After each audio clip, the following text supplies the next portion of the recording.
Hello, and welcome to The Balancing Act, the interview series that takes a behind the scenes look at the world of business, exploring how entrepreneurs, executives, team leaders have succeeded and what they learned through the process.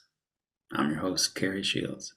Today, we are joined by Greg Wilson, founder of HempWood. Greg, thank you for being here today.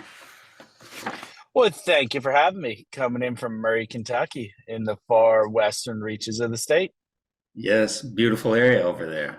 Yeah, I've been down to the lakes many times. Oh yeah, I live right off of Kentucky Lake. Nice. I'm about uh, I'm about an hour. Oh, sorry, about a mile from the lake, something like that. So I can ride my bike to work. I live on a farm. I work on a farm, and I kind of just sell our stuff locally here. So everything is grown, made, and sold right here in the Commonwealth. Wow, wow, wow. So tell us a little bit about yourself. Like how did you get to where, you started this in Murray, Kentucky? Serial entrepreneur. So I can say that um, I've only ever worked for myself. I've never really been good at working for somebody else or taking instructions. So when I was in college, I was studying engineering and Chinese because I figured that at that time China was joining the World Trade Organization. And if Mhm, you're an engineer and could speak the language, you could write your own ticket. mhm. And it kind of sort of worked. Um, I went to school in China. I came back and I've been working on a project to densify or make bamboo flooring harder.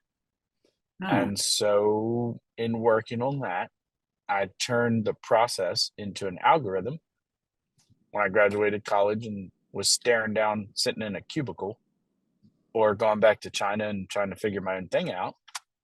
Sold my car, bought a plane ticket, and went back to China, started a company that made something called strand woven bamboo. So, figured out how to make logs out of plant fibers, and then that goes into flooring, furniture, and cabinetry. oh, wow. So the beginning of just your learning, this product type began there, working in, Absolutely. yeah. Yep. Did So you? the company's name is Fibonacci Hmm. that I have right now, Hmm. and we use the Fibonacci sequence as the compression ratio for making all the different types of woods that I've invented. So And, the Fibonacci sequence is mhm. the most efficient use of space, the second most common number in nature. And so when figuring out that the carbon sequestration ratio of plants Mhm. is the Fibonacci sequence, and then the compression ratio of making the bamboo, the eucalyptus, the reclaimed woods, and now the hemp wood is that same compression. It's literally carbon squared, is how we make all the different products I do. And that's the algorithm of making it. So I named the company after it. I love it. I love it. And with hempwood, so hemp making that same product out of hemp, it's not a big stretch. I mean, you could make it out of bamboo as well as you could make it out of hemp. Is that correct? It's a complete pain in the ass, but yeah. Um, Hemp is very, very strong compared to bamboo or Okay. compared to plantation timbers or recycled woods because it has the hemp fiber in it. So everything that goes kind of in a circular motion Hmm. jams up. Think about running over, if you ran over a hemp rope with Uh-huh. your lawnmower, Yeah. your lawnmower is going to stop, right? Just get Right. jammed up. Yeah. Yeah. That happens to everything that has a circular motion in our process. And so that makes it very complicated.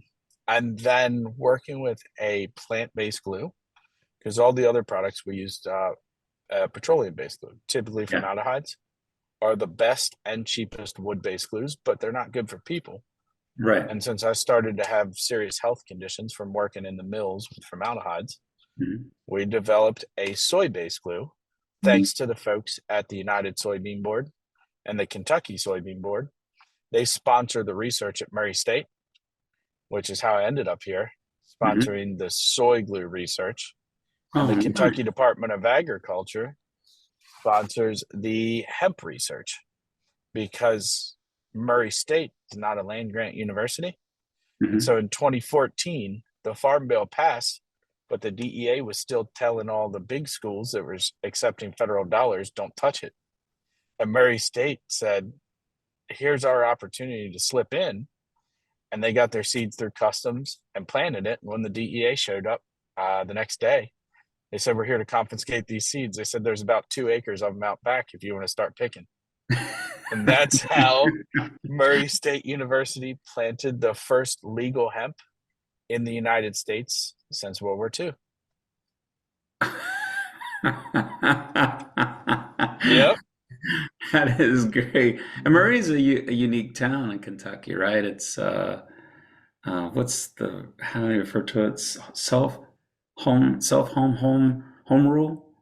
It's like It a just feels like home. That's what everybody says around here.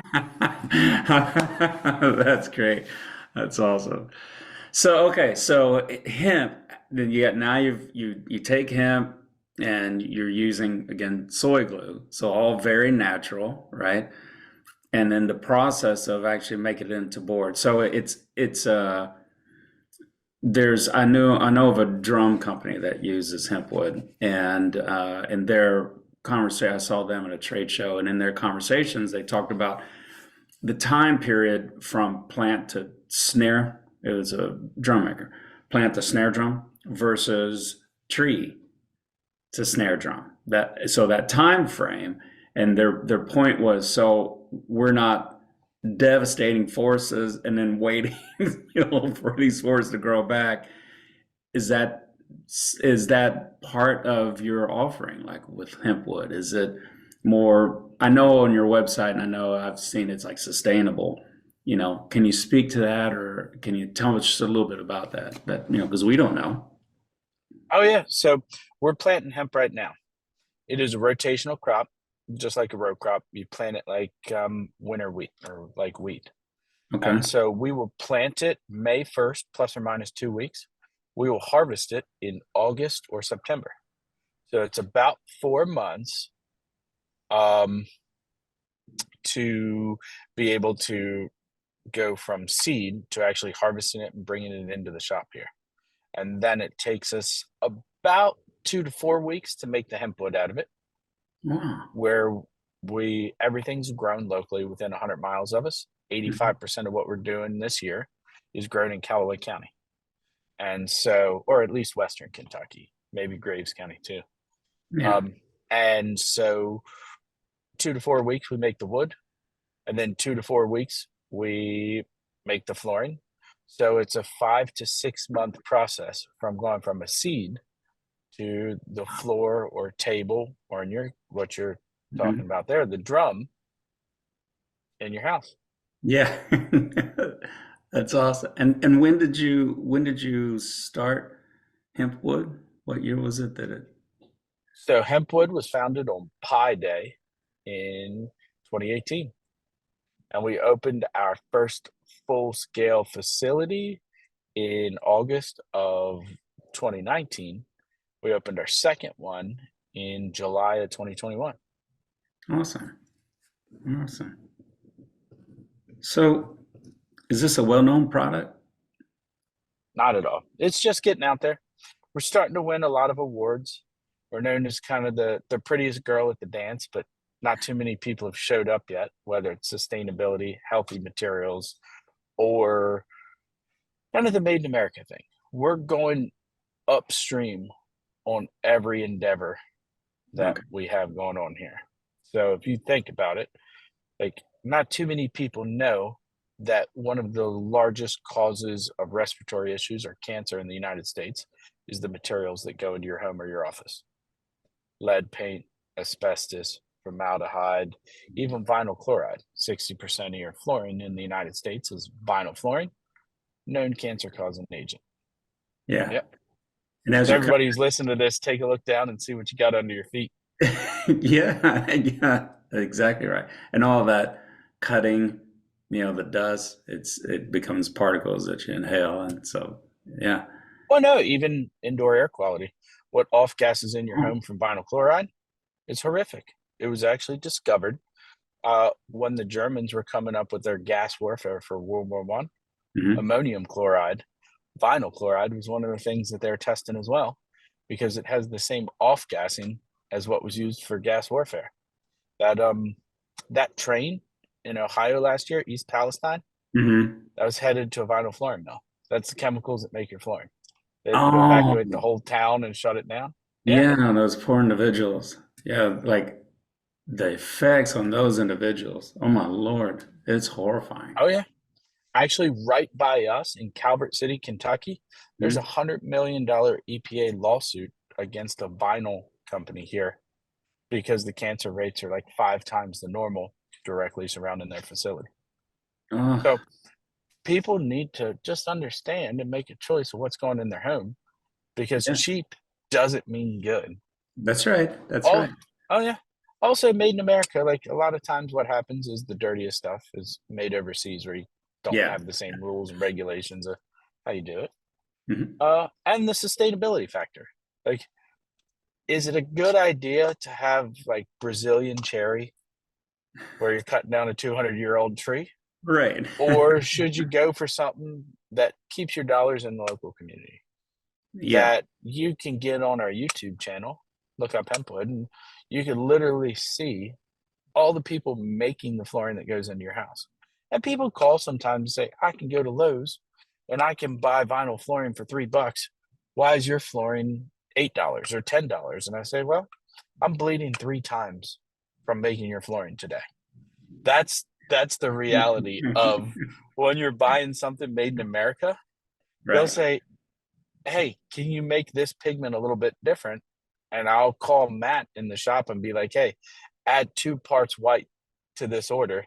We still got to ship it next week. And so you can do a lot of those Oh, things that wow. architects and designers love to hear and see, Hmm. that you don't get when you're just buying flooring made in another country that's imported by these huge brands like a Shaw or a Mohawk that don't really give a shit about who's making it or what's happening or anything like that. They just care about, can we make a 30% margin and still be the cheapest product on the shelf? Yeah. Wow. So yeah, so absolutely sustainable and absolutely better product. And I personally love any time it's American made, just because mostly because I think about employment. I think jobs are important. I just think jobs are important. Whenever I meet someone who thinks their job is unimportant, I just dive immediately into, why do you think your job's unimportant? So for you and all this, I mean, this is manufacturing, right? And so you're making a product here in America. To do the manufacturing, you're not personally running around doing all the manufacturing yourself. You've got others that are there assisting with the manufacturing, the harvesting of the crop, etc. So what's the trick in for having happy American workers? Like what do you think is key to the team you have? Tell the truth the whole way through Hmm. and get as close to your end customer as possible. Because right now we have 24 members of our team plus me. I don't get paid, so I'm not on payroll. Hmm. My wife, she's actually in charge of the office, all the money, all the hiring, all that stuff. But we got 24 people that are on our payroll. We have 19 farmers that grow our hemp and our soy for us. They're all locally made. All the components of what we do is made right here in the Southeast. Everything that goes into HempWood comes from within 100 miles grown of us. And then even the accessory materials, which is the plywood backer for the engineered flooring or the coatings and glues, they all come from within 500 miles.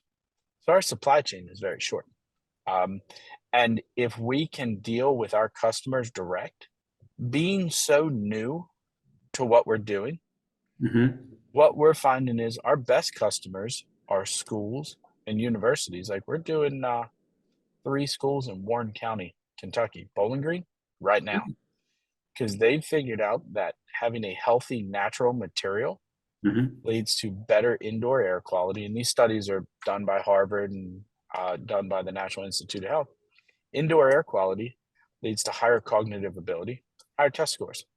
So Hmm. if you look at who is getting the best test scores, they have all these little edges that they're able to apply, just like we're doing Cornell, we're doing Princeton, we're doing UPenn, we're doing all these different campuses, we're doing Harvard. That's why I went to school. And so indoor air quality leads to higher cognitive ability, clear Hmm. thinking, higher test scores, higher results. We're doing a Google hotel in London Hmm. because they want to have their employees that are visiting from the United States staying in their on campus hotel to Hmm. have higher indoor air quality, higher cognitive ability, because they're paying those folks so much. They want to squeeze every last percent out of them. So, Yeah. what is actually inside of your home, your office, directly affects the way you perform. And so, Warren County has figured this out. That's why they got the best school district in the state. You've got Murray State University, where HempWood was developed on campus there. They're putting it in the ag school because it's ag tech. It's showing what's really happening here. Hmm. You got University of Kentucky's already done 3 projects with it. And Wow. so schools and universities, about 85% of what we do. That's beautiful. That's awesome. My oldest is graduating UK this year. My youngest is going to go to UK. So yeah, thank There you. you go. We're doing the new USDA forage research building on campus there. That's a big one. Hmm. That We is. just did the extension office in Princeton. Hmm. We have the sustainability building at UK that has hemp put in it. We've also got Dr. Pierce, who's in charge of their hemp research program. He's got it in his office as well as one of his classrooms.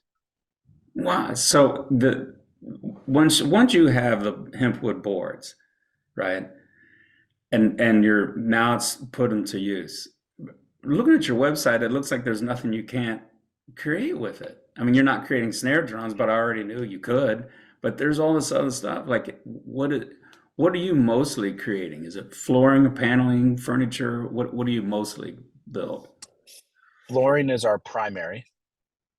Walls and tables, like flat surfaces, Okay. are what we're good at. So we have a interior hardwood. Because we're using a soy-based glue, it does not have exterior water resistance, Okay. but it also doesn't have VOCs, volatile organic compound emissions. So Okay. that's a really big deal. The problem typically is when you add petroleum into a building material, it off gases.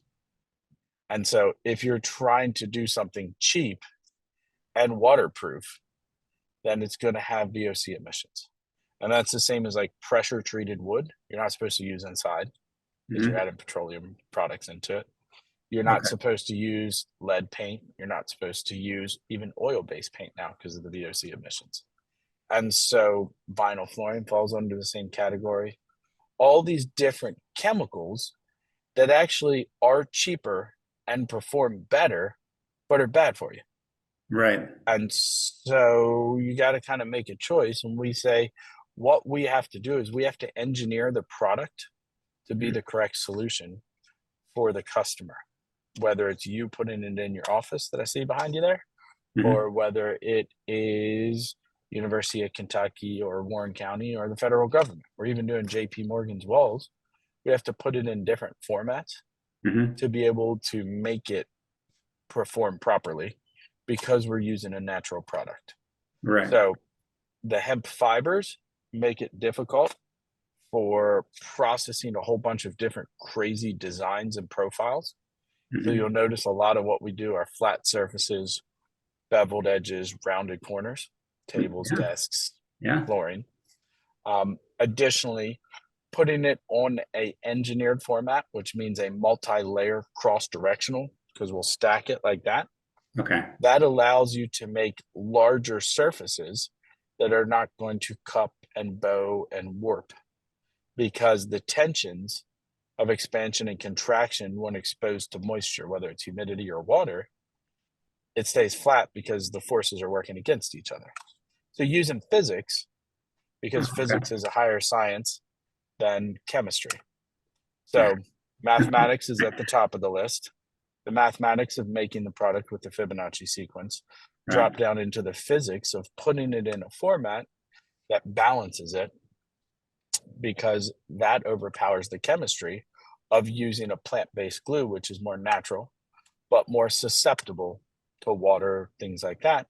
And then adding in the chemistry of it, we Mhm. actually add borax in, and that way you don't have insects and you don't have rodents and you don't have mold going after a natural product. Because if you got something natural that's Right. made out of soy and hemp, a mouse is going to kind of want to come and try to eat it, or termites, or any of those things. So Yeah. then you add in a natural remediator for that, borax, laundry detergent, Yeah. essentially. Yeah. We're the largest buyer of borax in Western Kentucky. This is a lot of cool information. You mentioned that you have a YouTube channel. What is that channel? Just so we can get it out. It is HempWood, and check out the crafting of HempWood, Hmm. which is our video about how we make it. We had Okay. some local videographers come out and make that for us. We've also got an explainer video on there that's a cartoon, explains why we do what we do. Hmm. And then there's a whole bunch of publicity that's been coming out now, because just this week we won the coolest thing made in Yes. Kentucky. And Rand Paul came down on Monday and gave us an award and a certificate. I saw that. So, And I wanted to add, I was trying to figure out how to ask you to share that. I'm so happy you shared that because that is a oh cool yeah, word. Yeah, that is awesome. absolutely. And he's a big hemp supporter, because he said it's bullshit that the federal government took away a crop that farmers should grow. Right, Not the argument of, hey, cannabis is genetically modified hemp. Like when right. someone is smoking weed, that's genetically modified hemp. Okay, And they modified it to try to make it so it has different reactions with the human body. okay. And with us, all we do is we put a million plants, a million seeds an acre into the ground. When we put a million seeds an acre into the ground, then we wait till it grows, Yeah. harvest it, and make flooring, furniture, and cabinetry. Does the plant create the seed as well for you? Like, are you able? It does. Yep. Well, Now, that's some of our growers grow it for the seed, okay, and then we get the stalk at a discounted rate, but we buy the seed from them the next year. right. Yep. Awesome. So that keeps it all locally here. Yeah. If And you want to hear something even crazier than that, we actually turn our waste into our energy at the mill. yes, I So we saw have, that. Yeah. oh, It's a power source for your mill, correct? correct. Our thermal Yeah. energy comes from our bio burner that burns our waste hemp. And instead of spitting out smoke, it spits out biochar by this pressurized 3-chamber system. Mhm. And that biochar then is our fertilizer for planting hemp the next year. Did you know all this, or have you learned this as you were going? Uh, I knew of this. I had not done it 100% before. Right. So a lot of wood mills, a lot of chicken farms Mhm. use their wood waste as thermal energy, but you have a boiler.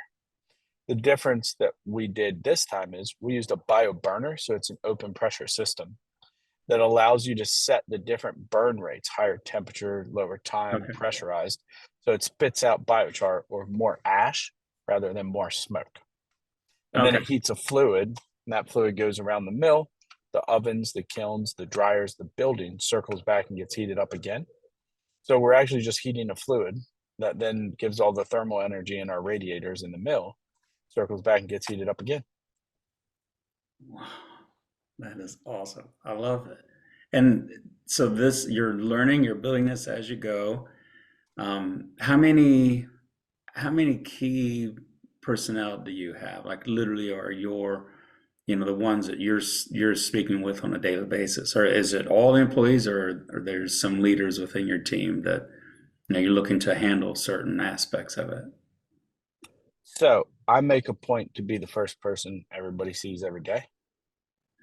But at the same time, I live on a farm. So I wake up, I do my farming. So I get up I set my alarm for 6, but I'm always up at 5:30, especially in the summer when it's nice out. I'm walking around the farm, putzing around, and then by about If I'm riding my bike in, 6:15, I need to ride. Mhm. If I'm driving in, then it's 6:37. I can hop in the truck, come to work, be there 10 minutes early Mhm. before everybody shows up. So I go to the flooring mill and I talk to Matt, who's in charge of that mill. Mhm. And we've got 8 or 9 guys that come in there and work with Matt. And then by 7:30, I come into the block factory that's on the other farm. And that one, we've got about Tommy, who's in charge of that. And there's 10 people here. And Mhm. then I see Austin. He's in charge of our engineering, and go over the daily plans with all of them before I have the office that comes in at 9 o'clock that I start everything with them. Rinse and repeat.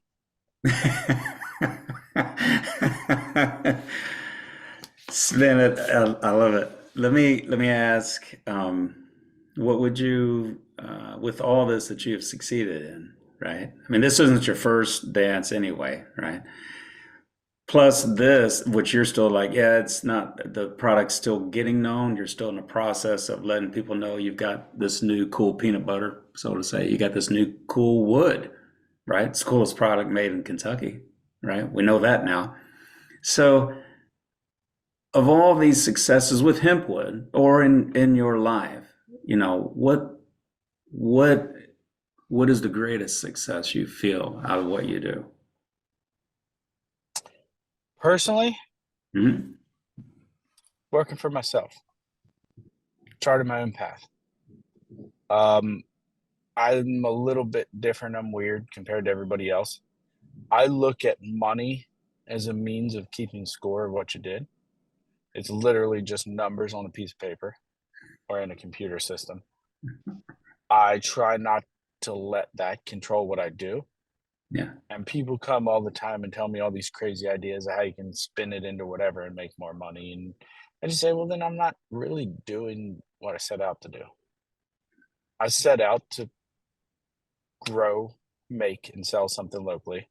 I don't need to have offices in the big city. I don't need to be on a stock exchange. I don't need to accept cryptocurrency stuff and all that. It's literally we're making and doing stuff. And so just being able to set my own path, be the captain of my own ship, super important. Yeah. In this project specifically, and in all of my other projects, Mhm. beginning and making sure that they are financially stable if the project is successful. Mhm. Whether it's an investor, when I make a pledge and say, hey, if you invest in me, I'll guarantee that you at least get your money back before I get a penny. And that sets a backstop of I've never lost a dollar for an investor, period. 8 companies, never lost a dollar. Now, sometimes I lose, but if somebody who believes in me, and like my dentist, puts up his hard earned money into what we're doing here, I say, hey, look, I'll guarantee that you get all of your dollars back before I get one. But at the same time, he's taking a big risk on something that he put in $750,000 from his retirement when he sold his business um, into something that I didn't even have a mill set up. We just had some patents, some trademarks, and some know-how. And so that goes a long way with them. And then all of my folks that came from Murray State as interns, Tommy and Matt and Austin, the 3 guys that are the managers, the key people here, Mhm. they're all owners in the company. They earn equity in the company. So 10% of HempWood is earned, not Right. acquired.